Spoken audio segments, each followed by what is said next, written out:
Welcome, Capricorn, to your Jupiter Direct 4-month deep dive forecast. Jupiter, the planet of hope, expansion, and optimism, has been in your sector of relating since last June, but over the last 4 months has been in a retrograde, inverting 10 degrees. If you do have planets in Capricorn or any other of the cardinal signs, which is Aries, Cancer, or Libra, between about 13 and 27 degrees, you may have felt this retrograde quite keenly. But station indirect across the 10th, 11th of March, depending on where you are, through to the end of June, what is that going to offer as an opportunity? I'm going to share with you your event chart for when Jupiter stations direct from your unique perspective, but also share with you about some upcoming planetary influences which are truly exciting. I'm also going to widen the lens and just go back briefly to last June because your ruler, Saturn, did apply to Jupiter in a very challenging way when Jupiter turned up in Cancer for the first time in 11 years. And that may have meant that you haven't felt that you've had quite the uplift that was expected, and the retrograde could have amplified that.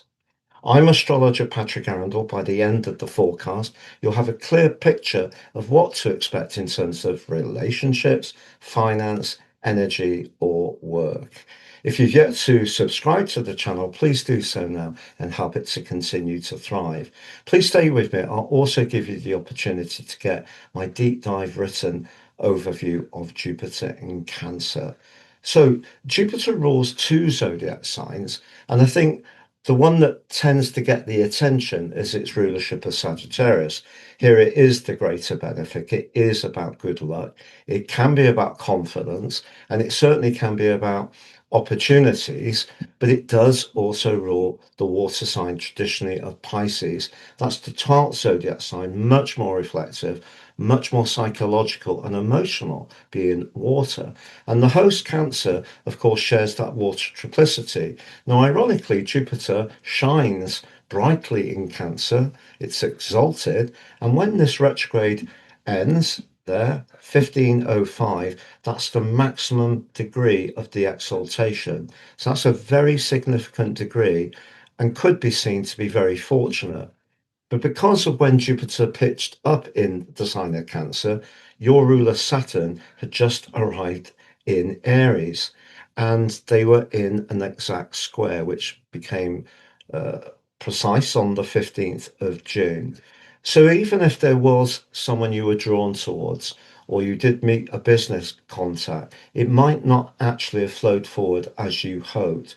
And part of the reason for that may be quite subtle, but it was your ruler Saturn, which choked off the full dimension of Jupiter's reach. They did start to collaborate a little bit better towards the end of last year, but the 4-month retrograde may have meant that when it comes to all sorts of connections with others, you felt like you were treading water. Now, as we go direct, we have Mercury, the planet of communication, linking with Jupiter, the planet of opportunity. Third house is the message. Seventh house is the connection. Yes, Mercury is in retrograde still, is debilitated in Pisces.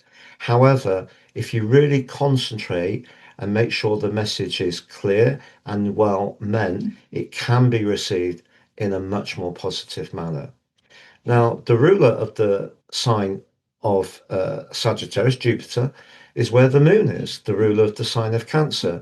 So for you, that's house 12. And that's interesting because the moon in the 12th house can stir up the sediment of our psychological vulnerabilities. So just be conscious that even if you do have those constructive discussions in the weeks ahead, there may be part of you that does need some reassurance. And yet, more recently, Venus, the planet of money, has been in an exact conjunction with your ruler. And if you have felt a little unsure about something in your life, whether it's around where you live, family dimension, whether it's concern about someone older or younger in your particular clan, it wouldn't be a surprise. But just know when it comes to money, and Venus being about money, Pluto, the planet of transformation, being in your second house of money, linking productively to Venus, means that as long as whatever you're doing around that connection to someone else fits well with your values and also is where you feel secure emotionally, go for it. I don't feel that that moon in the 12th house will be as dominating as long as you let those set of influences come into your thinking. Now, Venus, the relator, is going to be moving into your sister Earth sign of Taurus, and in the middle of April forges a delicious sextile to Jupiter. If you are talking to someone you really like, drawn to romantically, flirty, playfully, socially, or it is around something speculative, that can be a very opportune time. But also, as we go into June, Jupiter comes out of its post retrograde shadow. What that is when Jupiter went retrograde, it was at 25 degrees. When it ended the retrograde, it's at 15 degrees. So we're getting back to the point where the retrograde began. And then on the 9th of June, Venus links with Jupiter perfectly. I can't absolutely promise you'd meet the love of your life at that time, have a great business meeting, or find greater harmony and equilibrium in an existing relationship, but the planets are doing everything they can to support you. So, to summarize, Capricorn, if you have got planetary influences in your chart, uh, in any of the cardinal signs, but particularly in the sign of Capricorn, from around about 13 degrees through to 27, it may have felt around any kind of relationship that it wasn't quite happening for you, or you had an opportunity to grow, but it was very much at an inner level rather than an outer physical material level. But don't underestimate just how much you gained.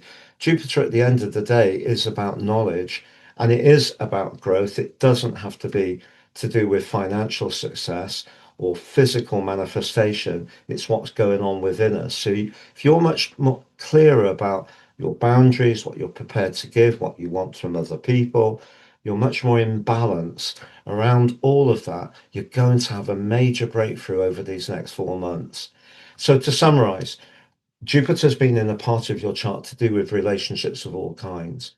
It was inhibited initially by Saturn in your sign, perhaps because your anxiety, perhaps because of your uh, being rather set in some of your emotional responses, was inhibited. It may be that showed up in an existing relationship, a developing one, personal one, business, whichever. But you do have an opportunity for a breakthrough now. When it comes to your professional situation, don't underestimate the power of your ideas. Uranus has been giving you a lot of innovation over the last 7 years, but now you have a compelling set of influences to really explain what you want to do. But just be aware for you personally, the fact that the quarter moon between the moon and the sun does suggest that your anxiety about someone's brevity, someone's sincerity, whether it's through text, email, whatever, don't let that get in the way. You do need to give situations a little bit of trust and confidence to just find out whether they can work for you or not. Energetically, with Saturn in your fourth house for the next 2 years through to the end of April 28, always run it through the prism of does it feel right? And that will guide you marvelously well. If you've yet to watch your March deep dive video, please click on that link. Your Venus in Aries deep dive video, that. If you'd like to read my deep dive take on Cancer being the host for Jupiter, please click on the link. If you'd like to work with me one-to-one, please see my testimonials below. If you like to order your charts, you can get those. They're brilliant value, very accurate, and totally unique to each person they're produced for. And you can get 50% off by applying Astro 26 at the checkout. Or if you want the Karmic Soul version of the Draconic charts, please apply Draco 26. All the best and goodbye.